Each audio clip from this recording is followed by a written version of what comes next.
that having been trained at AIIMS and currently working at SGP GIMS, I have seen one ubiquitous problem that has been there all across the country.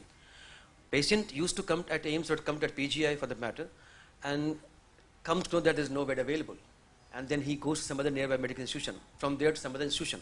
Why can't, by harping on technology available, we can have a real-time reflection, at least at district level, as to in a particular district, what all healthcare organizations there under government umbrella can reflect at one common interface in real time the available bed status. It will help a long way in all the vagaries that patients suffer.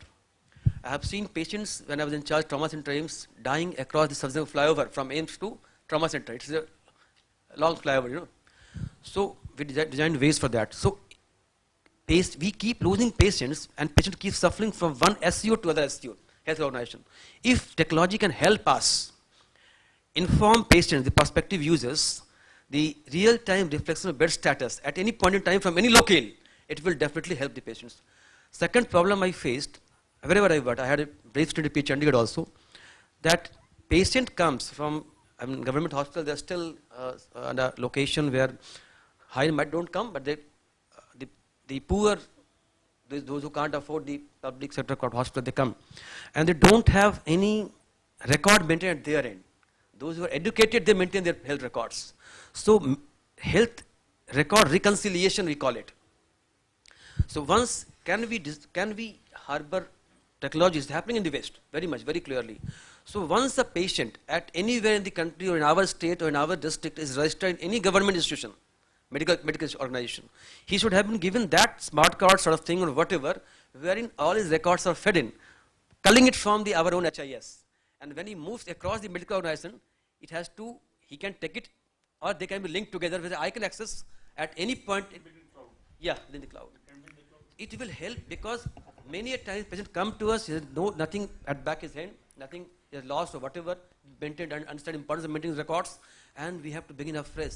Leads to a lot of mortality and morbidity in terms of patients, public health perspective. Right. We lose a number of things.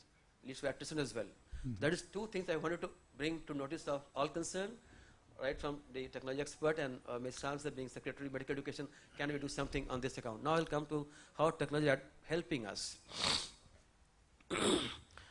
Right from the first interface, the central registration office, down to follow-up, it is helping us. Along the entire spectrum, it's helping us.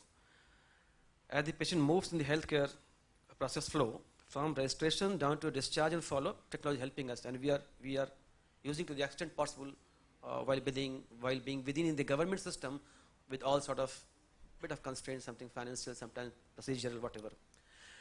And when you look at the clinical end, we are using technology to the extent that the medicine is going to be very customized, like chronomedicine, or nanomedicine, or neural networks, when everything is being customized for a particular patient. When a paracetamol is being given to all patients at a specific interval, that those days are gone by.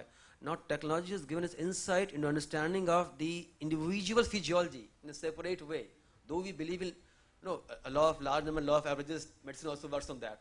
So we have gone to that extent. Molecular medicine, nanomedicine, using neural networks, and obviously robotic surgery. When I was trying to make the audience and I would understand that in what way it is pushing the boundaries and going beyond the realm sort of thing. And now coming to what Ms. Ramsar told about robotic surgery, people usually perceive that the robot does the surgery. It's not like that. Surgery is still being performed by the surgeon in a console. That is transcribed into the precise actions on the patient. So it adds to precision and increases throughput. That's why you use robot surgery. Surgery is all the movements as being captured by robot, it transcribes those movements and mechanized movements on patients. So the precision is improved and throughput is, obviously time is decreased and throughput increases. The two advantages that we have had with